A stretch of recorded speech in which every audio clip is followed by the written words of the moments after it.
They told you everything was waiting for you. They told you everything was set in stone.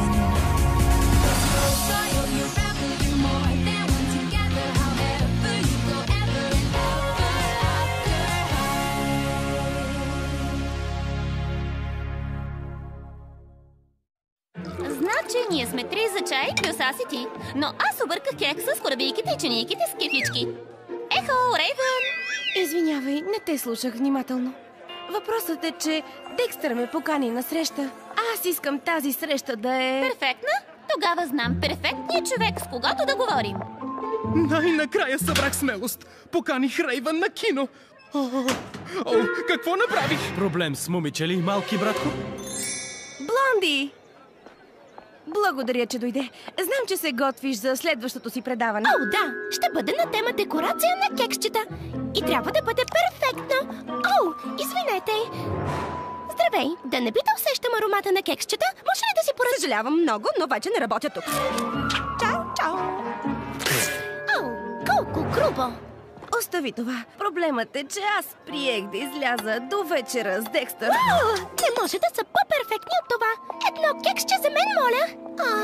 Какво ми казваше? Ами аз бях поканена на среща и... и... на среща? Добре, да се престорим, че аз съм той, а ти си ти. Но аз съм си аз. Аз те виждам и ти казвам: ей, здравей, Рейвън. Изглеждаш перфектно тази вечер. Защо се поколеба? Какво не ми е наред? Ще бъде катастрофално! Чуй ме добре, малки братко. Та ти си чаровни. Трябва ти само една усмивка, трепач. Добре, дай да опитам. Сериозно ли?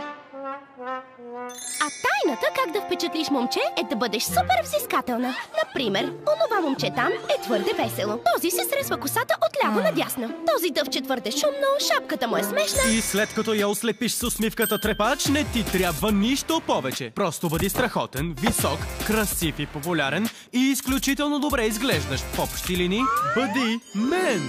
О, ужас! Този е мистериозен, а този пък е левичар. Краката му са големи и този си мълчи, а този е шумен. Тя носи кексчета. Искам кексче. Едно кексче. Блонди! О, не!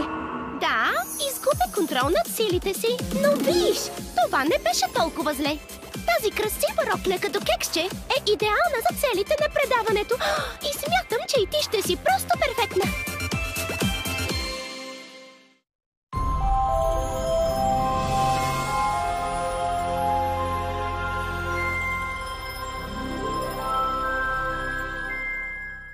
They told you everything was waiting for you. They told you everything was set in stone.